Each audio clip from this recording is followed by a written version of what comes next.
The Ganges is the most venerated river on Earth.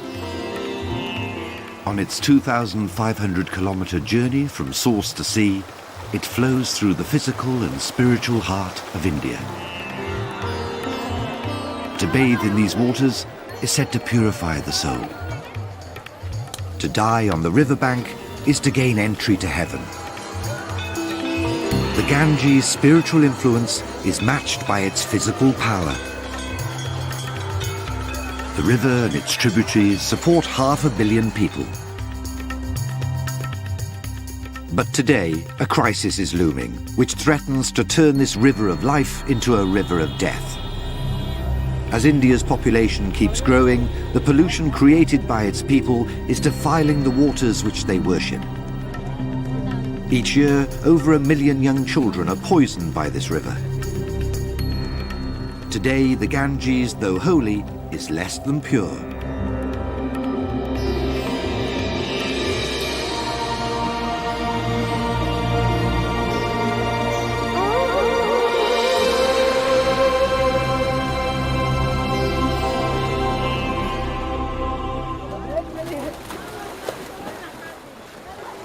No river on Earth has as much influence over its people as the Ganges.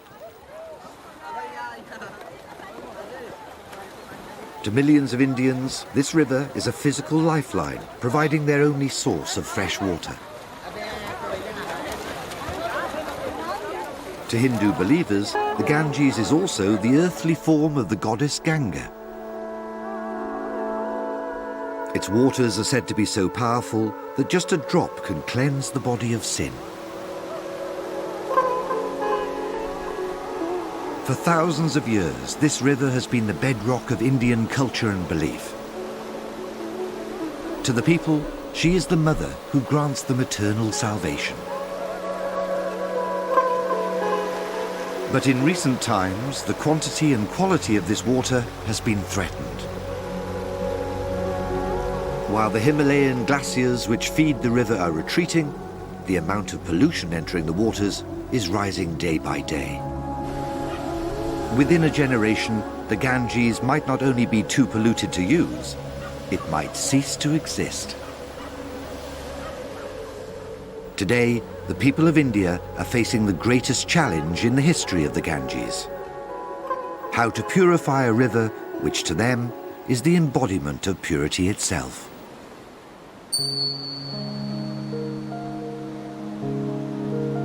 In Hindu culture, ordinary water is believed to have extraordinary powers. Millions of Indians follow a daily ritual of pouring a handful over themselves to remove the impurities which accumulate in the course of a day. When water is moving in a river, it's even more precious, since it carries any pollution away in its flow. All of India's major rivers are considered to be holy. But the river Ganges is the holiest of all.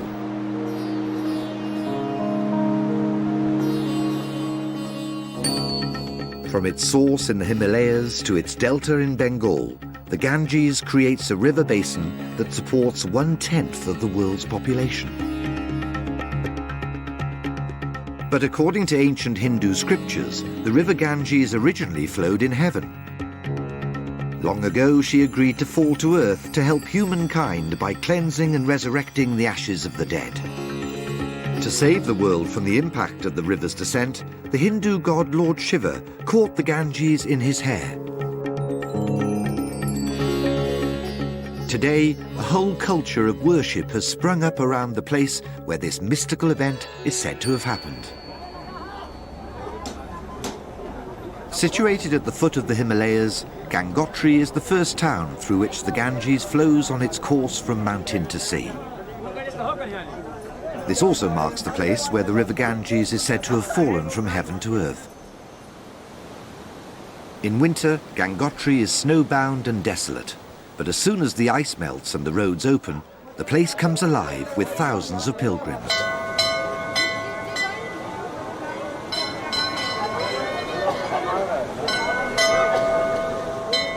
Visiting the Ganges at Gangotri is one of the most powerful pilgrimages a Hindu can make.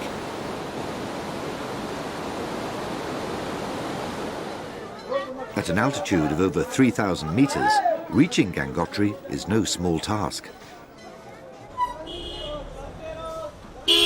Most pilgrims arrive by bus, enduring a journey of days on overcrowded coaches along treacherous mountain roads.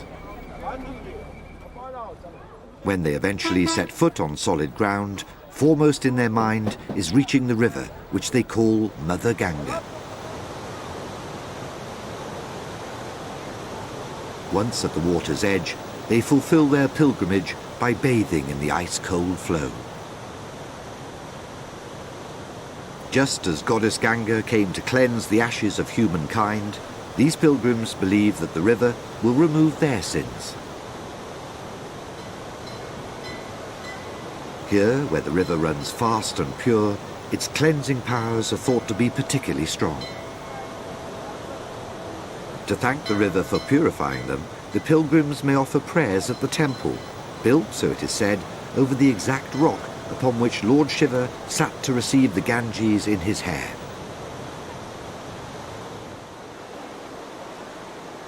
Some pilgrims employ priests to conduct private ceremonies of devotion. For a few rupees payment, they make offerings to Mother Ganga on the pilgrims' behalf.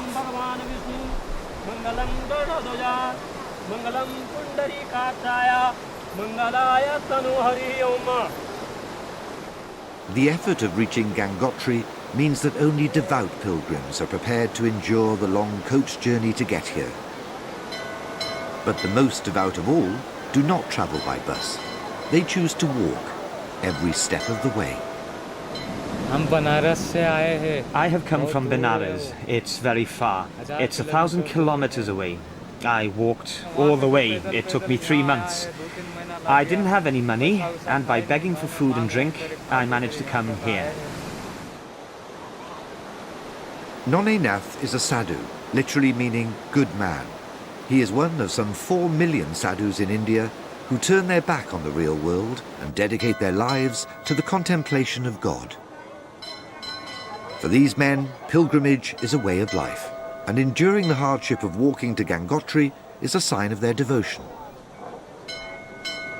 Living on charity and donations, some sadhus wear orange clothing to symbolize their rejection of material things. Some, like Nonne, cover themselves in ash as a sign of austerity.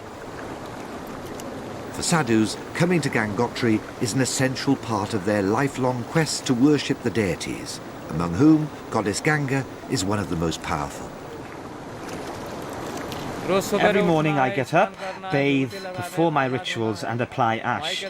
I perform prayers to the Mother Ganga and for the people. Then, having had my meal and water, and after the evening prayer, I have to sleep. The next morning I wake up at 4 o'clock and bathe again. This is how one has to live in Gangotri.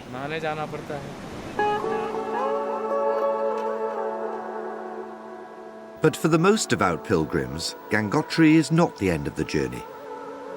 Many continue walking 17 kilometers beyond the town, across the Gangotri Glacier to the ice cave at Gamukh. Literally meaning cow's mouth, this ice cave contains the milky glacial spring which feeds the Ganges. As the spiritual source of the river, Hindus believe that the water's cleansing powers here are sublime. But the exact location of this spring has shifted over the course of time as the ice fields which feed the river have retreated. One man who's watched this alarming transformation take place is Swami Sundarand. He now lives in Gangotri, but first visited the town as a young pilgrim. In 1948, I first came to Gangotri in 1948. Gangotri is at 10,300 feet. The flowers that were here at that time, the deer, the brown bear, the white bear, they disappeared. At that time there were only 4 houses. Now an entire town has settled here.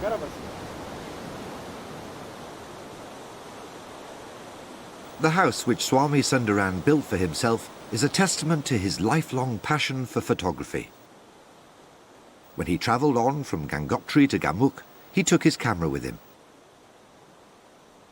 ये दाएं से बाएं तक From right to left, this is a panorama of 8 photographs. शिवलिंग के पीछे Behind the Shivling Peak is the Meru Glacier. Glacier आ रही है मेरु वामक It meets the Gangotri Glacier over here. मिल रही है अब वो जो Gangotri Now the वामक Gangotri Glacier at Gomukh Gamuk जो has स्थान receded है, by 3 यहाँ जिस kilometers. स्थान पर देखा, उस स्थान से Its लगभग thickness has been 3 reduced by 1 kilometre की kilometer. हटी है, उसकी 1 किलोमीटर मोटाई कम हो गया. Swami's photographs document the disturbing changes which are happening on the Himalayan ice fields. Each year, the Gangotri Glacier shrinks by 25 meters. This would explain the apparent confusion in religious accounts of where the Ganges begins. For though the glacial spring which feeds the river rises today at Gamuk, 4,000 years ago, when the Hindu scriptures were written, the glacier would have extended all the way to Gangotri, giving rise to the legend that it was here the Ganges fell to earth. The glacier is shrinking for 2 reasons. It's clear global warming has a part to play, but the pilgrims themselves are also responsible.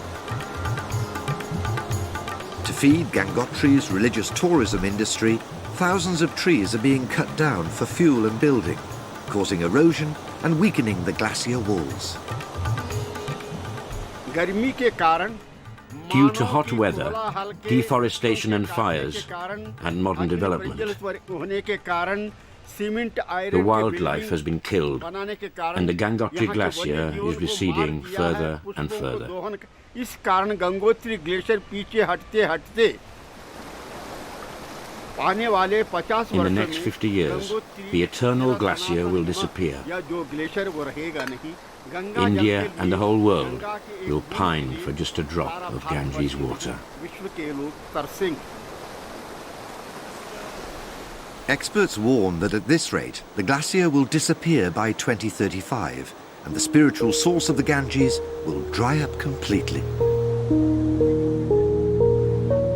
The effects of such an event would be catastrophic for all those who depend on these waters to sustain both their body and their soul.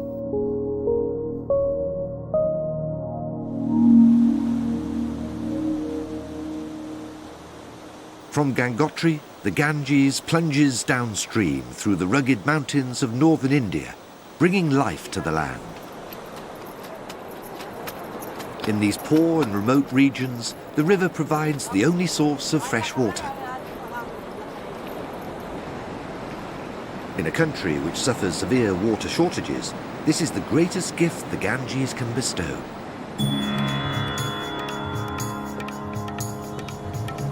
Later, along its course, the river sustains many more people as its waters are diverted and pumped to thirsty cities and towns.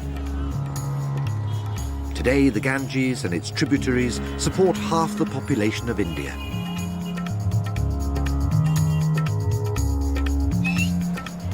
As well as quenching people's thirst, the river sustains their livestock and fertilizes their land.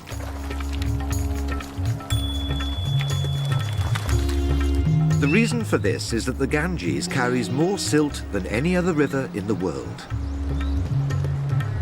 Mineral-rich sediment eroded from the Himalayan rocks is carried along in the flow and deposited across the river valleys, creating rich agricultural soils. It's no wonder that the gifts which the river brings are seen as blessings from the goddess. Some 225 kilometers downstream of Gangotri is the town of Haridwar. Haridwar is revered as the place where the Ganges leaves the mountains and enters the plains, becoming the force which fertilizes the land. Each year, 18 million people visit the town to celebrate this crucial junction in the river's story.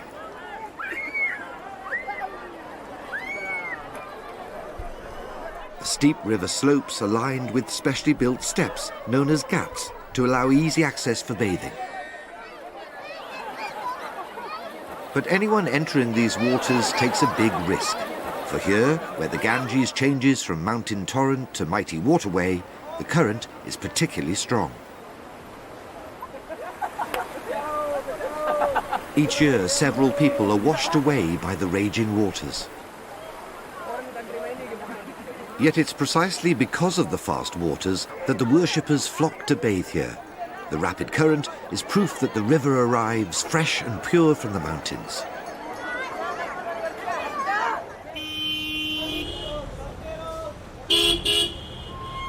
What's more, Haridwar is one of the first major towns downstream of the Ganges source that is easily reached by road, making it one of the most popular pilgrimage sites in India. Since it's the religious obligation of every Hindu to make at least one visit to the Ganges in their lifetime, coming to Haridwar is a chance for the whole family to fulfill their duty. The town is set up to cater for this mass religious tourism. From the shade of their wooden shelters, Hindu priests offer a variety of services, from arranging accommodation to conducting religious ceremonies.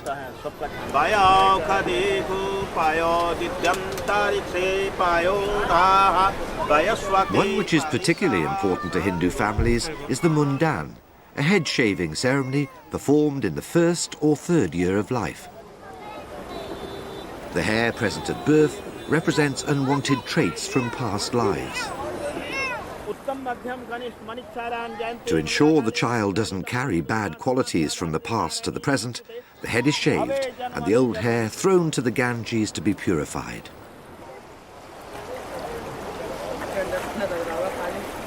Families go to extraordinary lengths to ensure that their children's Mundan ceremony takes place on the Ganges.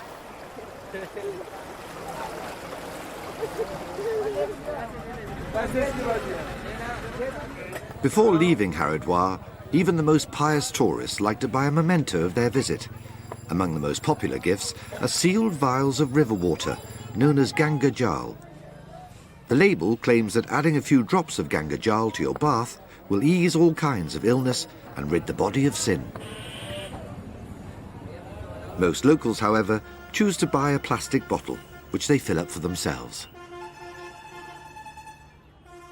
What seems like a cheap gift is in fact the most precious souvenir any visitor can take home. For Hindus believe Ganga Jal has supernatural powers. It's claimed that, never mind how long it's kept, Ganges water does not deteriorate, but stays fresh even when exposed to the air.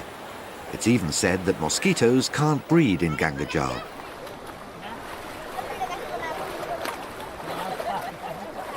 The pilgrims believe the river possesses these powers because it's the earthly form of the goddess Ganga.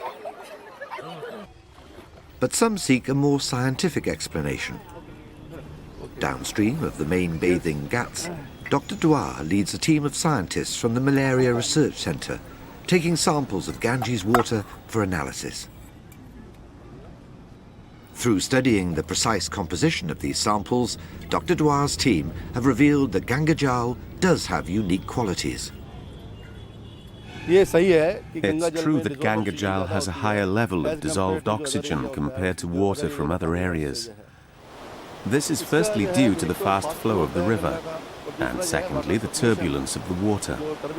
The water is very turbulent, and we think that is why it has higher levels of dissolved oxygen.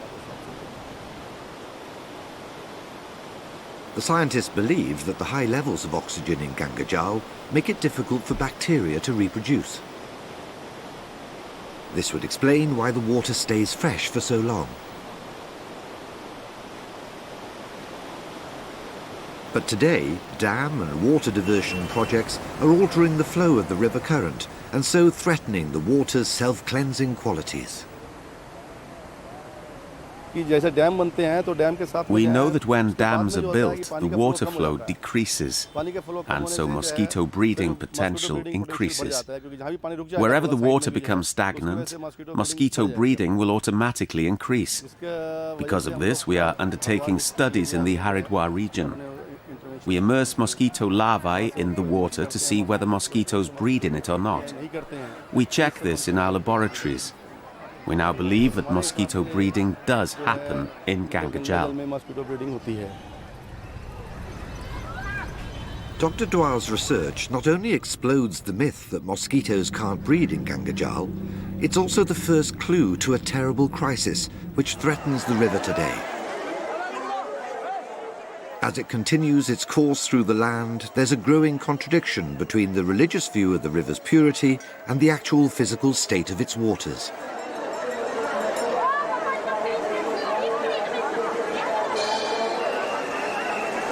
As night falls on Haridwar, pilgrims congregate for the evening prayer ceremony called Ganga Aarti, meaning river worship. This is a powerful celebration of the life-giving qualities which the Ganges carries forth from here to fertilize the land. But the beauty of the ritual belies a terrible irony. For while Haridwar is where the Ganges matures into a mighty river, it also marks the place where this river of life begins a bitter battle to survive the pollution and excesses of the modern world.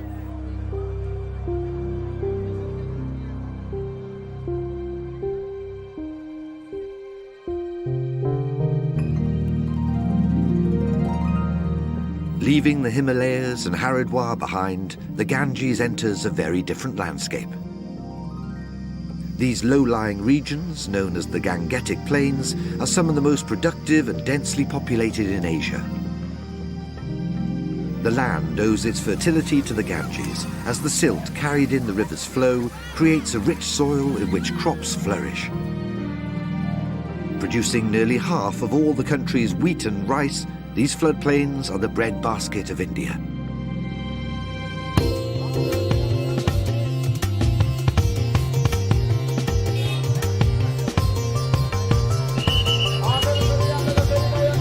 It's no wonder that the Ganges is revered as the river of creation and abundance.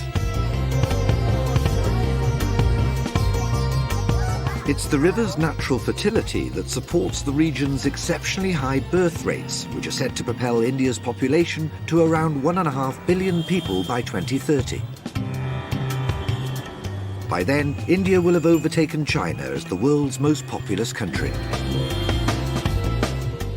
But the population growth which the Ganges has helped create is now threatening its very existence. Because urban development is poisoning the river and the people who depend upon it.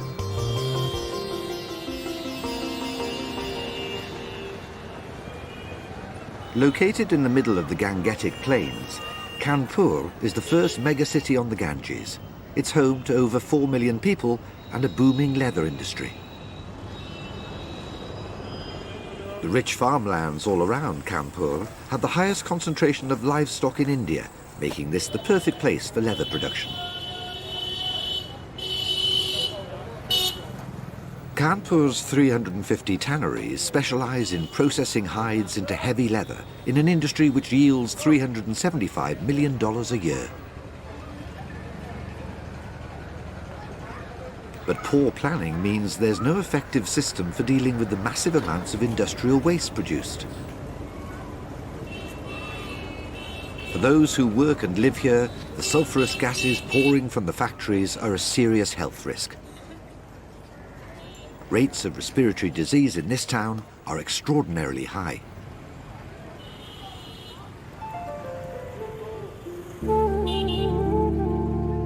For the river, the effects are just as deadly. Most of the byproducts from the tanning industry end up in the Ganges.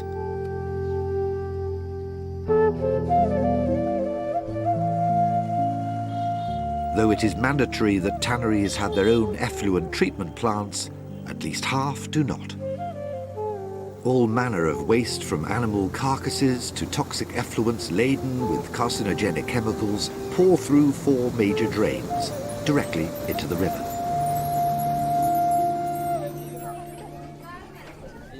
Madhapur is a fishing village a few kilometers downstream of Kanpur's leather industry. The residents here depend directly on the river for subsistence.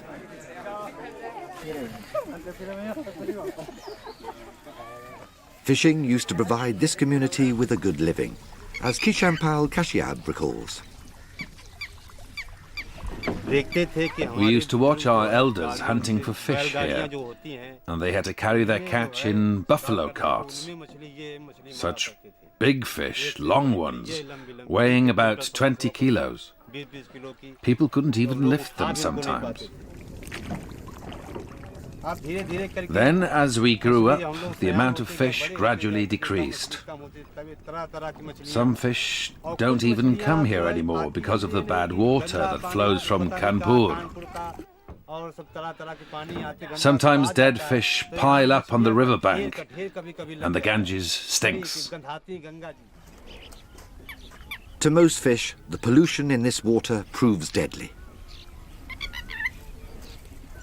Among the few species hardy enough to survive is the local roe fish. But when caught, their flesh is so laden with toxins, it is practically inedible. Sometimes we think, fine, we don't have anything else to eat, so we'll just cook this. But sometimes it turns out to be bad and makes the children sick. The people of Madhopur know only too well how pollution is poisoning the river. But they can't escape its deadly effects. They depend on these waters for their survival.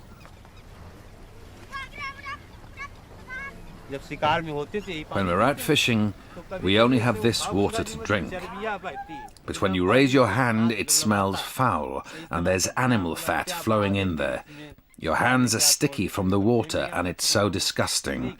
God knows what they discharge into the river. It's not fit for drinking. When you raise your hand like this, you can see animal fat floating in the water. Today, the river is so polluted that it's impossible to make a living from fishing anymore. To survive, people like Kisham have tried farming instead.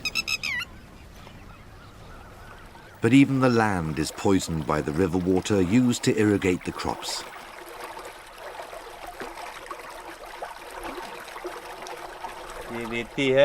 We want to use the sand to grow cucumbers, melons, and vegetables. But when you plant seeds in the soil, they don't germinate. Even if they do germinate, when the plant becomes so big, it dies. That's it for us. Life is hell. For Kisham and his family, the future looks increasingly grim as Kanpur's industrial development continues.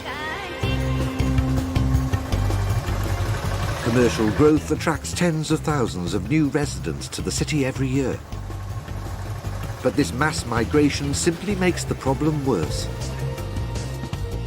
For the population of Kanpur produce their own waste, around 360 million litres of sewage per day.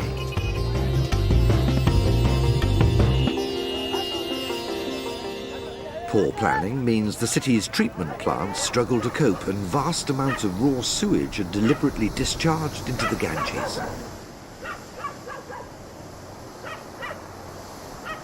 The river has become a deadly threat to the people who depend on it.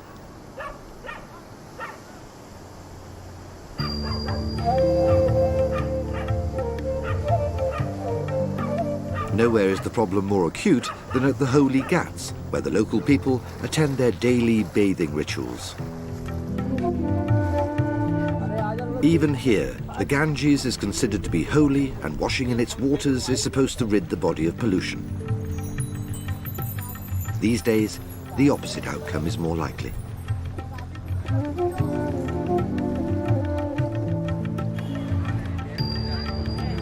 At the city's hospital, the true extent of Kanpur's pollution problem is made shockingly clear.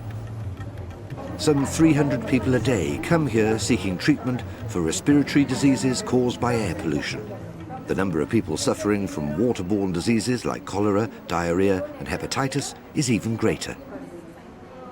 Women and children are especially vulnerable.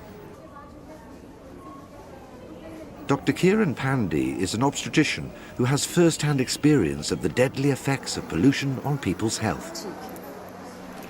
If the water is polluted and people are drinking it, then the pollution is entering their bodies. Worm infestations are waterborne. Diarrhea is solely a water infection. Viral fever also originates in water. It's not only the organisms in the water which are dangerous, so too are the chemicals. Though the local drinking supply is treated before reaching the pumps, tests show that this water still has high levels of carcinogenic chromium. The untreated water being used to irrigate the crops is extremely contaminated, containing 64 times more arsenic and 120 times more mercury than recommended levels. These chemicals can not only cause cancer, they also destroy the nutrient content of the food. Bad water means a bad diet for these women.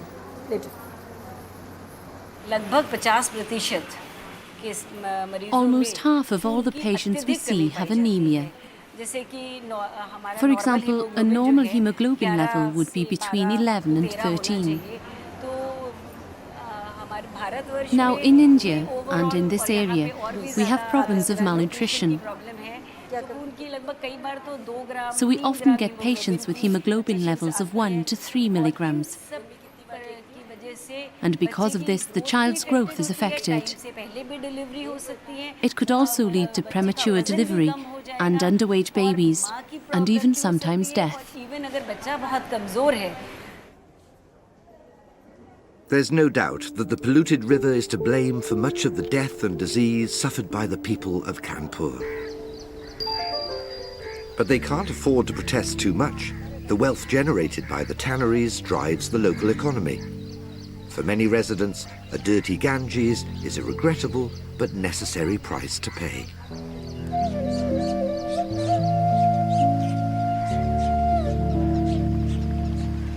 Downstream, however, there are cities for whom pilgrimage is crucial to the local economy. Here, a poisoned Ganges presents a massive problem.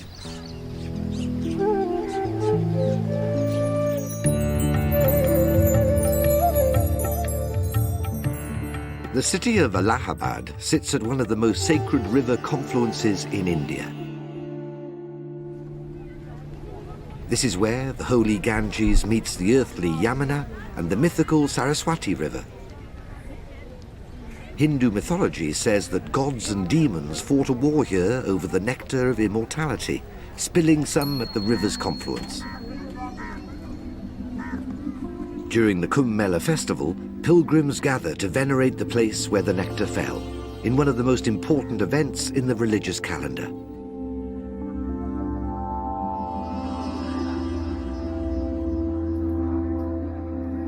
In the course of this 45-day festival, Allahabad is transformed, as some 70 million faithful descend upon it in what is perhaps the largest gathering of humans ever. The most important event of all is the royal bath, when pilgrims rush to the water's edge to perform a unique cleansing ritual for Mother Ganga. According to legend, when the goddess agreed to liberate mankind from its sins, she asked who would purify her afterwards. It was deemed to be the sadhus, who during the Kumbh Mela would bathe in the water, absorbing the river's sins and purifying her again and again. Being first to the river to cleanse the goddess is a much sought-after rite and has been the cause of stampedes in the past.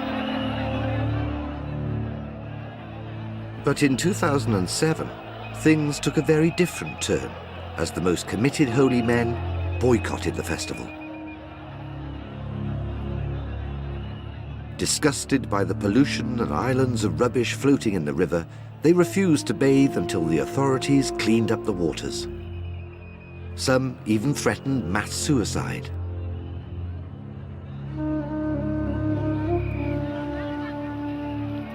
These protests marked a critical junction in the river's story. Even the sadhus felt they could no longer ignore the contradiction between their religious beliefs and the physical state of the waters. Shocked by the swell of public opinion, the authorities opened an upstream dam to flush pollution away from the main ghats. It worked. The sadhus were appeased and the festival went ahead. But in the minds of the public, a new truth had been established, that the Ganges, though holy, is now less than pure. It's becoming clear that drastic long-term action is needed to prevent this river of life from becoming the river of death.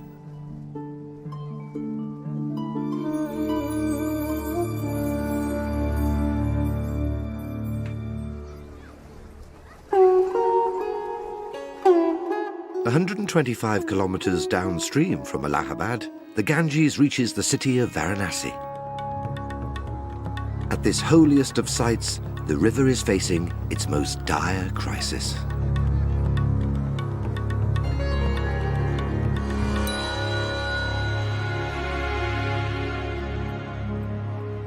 Varanasi is said to be the spiritual home of all 330 million Hindu gods and goddesses. It's also the only place on its entire course where the river runs northward in the direction of its source. Legend has it that the Ganges fell so in love with Varanasi, she nearly gave up on her seaward journey to stay in the city. This is the most important pilgrimage site in India.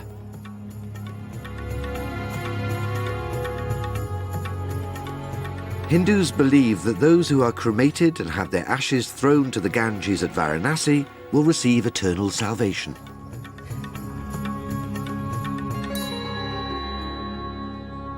For this reason, Sikh people make a desperate pilgrimage from all around the country to spend their last days in this city.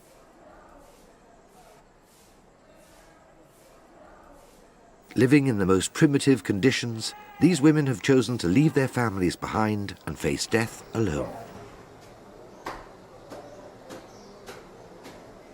Surendra Pasayad attends to the ill and dying on the riverbanks.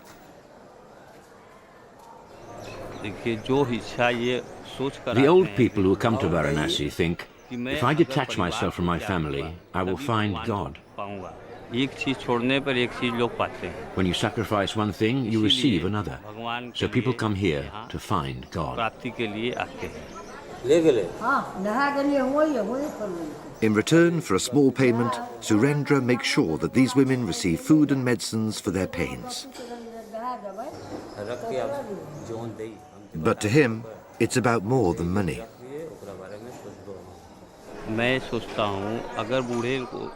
Helping the old people gives me more spiritual fulfillment than the act of just praying. I get a greater reward from serving the old people than from worship alone. That's why I do this work.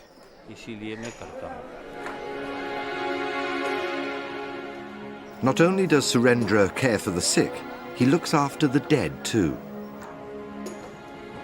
When these women die, Surendra will fulfill their final wish by making sure that their bodies are ritually burned on the riverbank.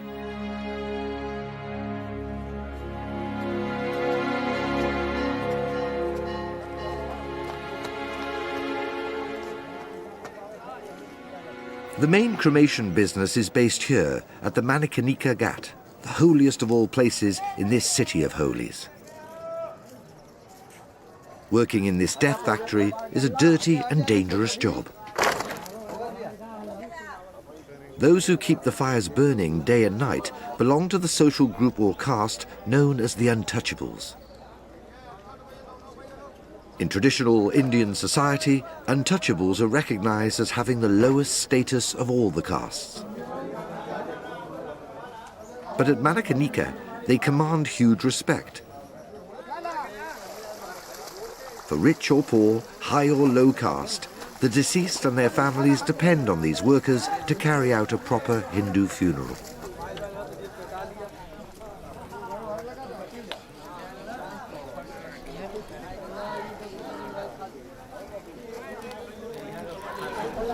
Package deals are available, even for the dead. All the wood, incense and manpower needed for a full cremation can be bought for some 950 rupees. That's about $20. Once the price is agreed, the death servants go to work.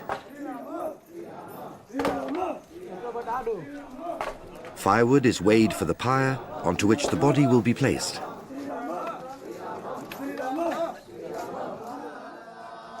The corpse is lit from an eternal flame which is supposed to have been burning since the dawn of time. Meanwhile, the chief mourner, usually the elder son, has his head shaved as a symbol of his grief.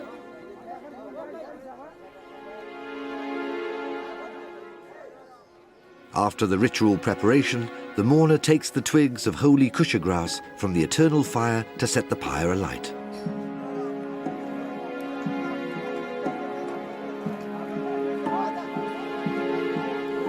The corpse burns and the fire conveys the deceased to heaven. To the wider world, the public nature of this ceremony may seem macabre. But for Hindus, it is only right that this celebratory ritual should happen in the open. Few tears are shed as the mourners watch the souls of their dead ascending to the afterlife. Varanasi is not a sad place. You can attain all forms of happiness here. There's no greater pleasure than salvation, so Varanasi isn't a sad place.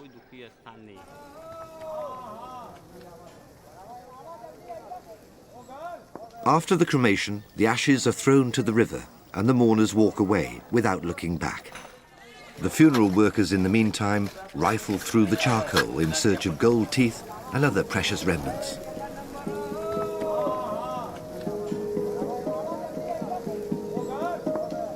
But it's not only people's ashes that are thrown to the river. Pregnant women and dead babies are considered devoid of sin. They don't need to be cleansed by cremation, and their bodies are floated directly on the water.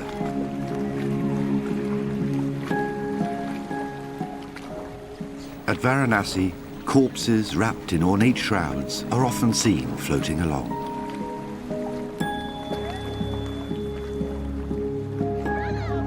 The beach opposite the city is also littered with human remains.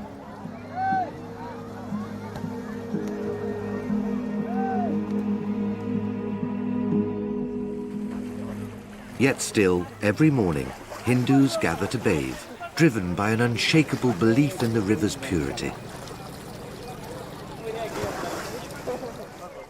One of them is Dr. Bhadra Mishra.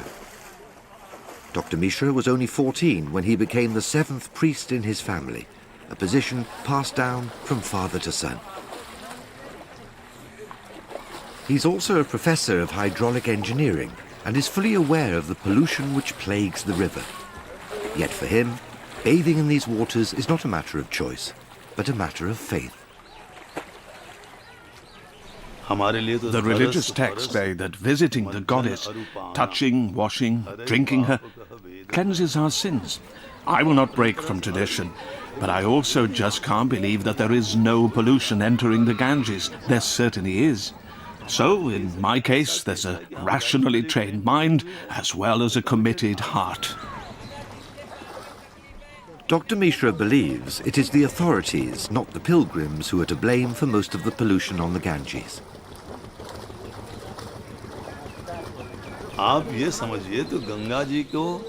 Saying that it's only the pilgrims that are making the river impure and dirty, this belief should come to an end.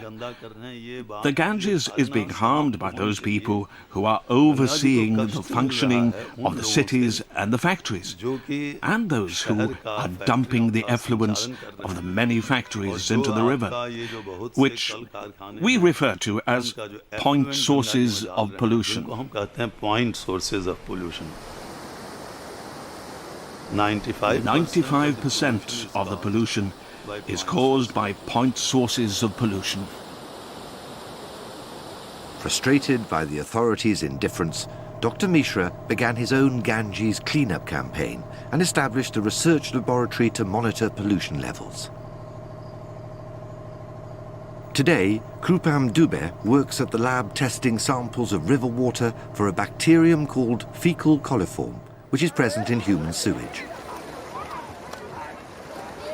If it's ingested, this organism can cause deadly illnesses such as typhoid and hepatitis. The amount of fecal coliform present in the water is a prime indicator of the health hazard which it poses. The test results at Varanasi are shocking.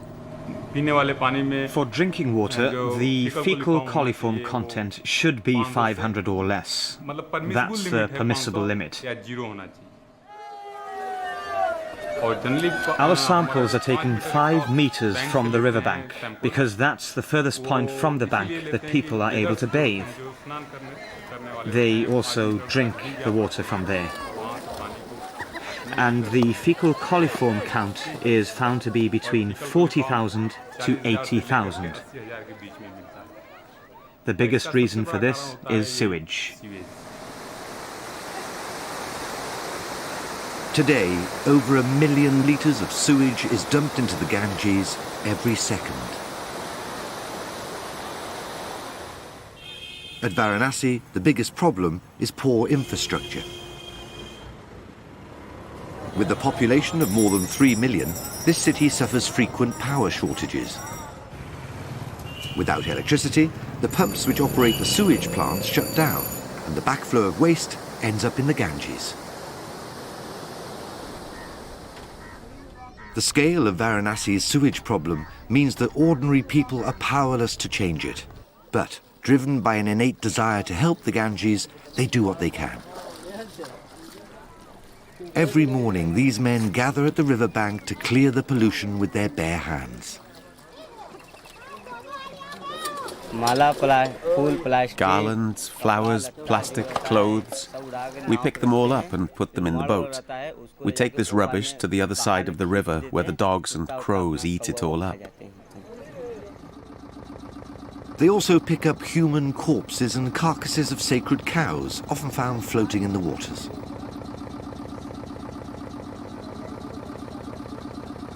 But their efforts are just a drop in the ocean. Of course, we feel there shouldn't be any pollution. We try and clean up, but the pollution continues. How much can be cleaned? There are just a few of us cleaning, but God knows how many are polluting.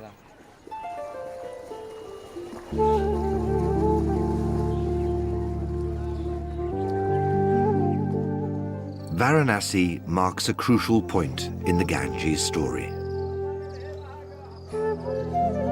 It's here that the spiritual cycle of life and death associated with the river reaches its climax. It's also where hard science is most at odds with Hindu belief.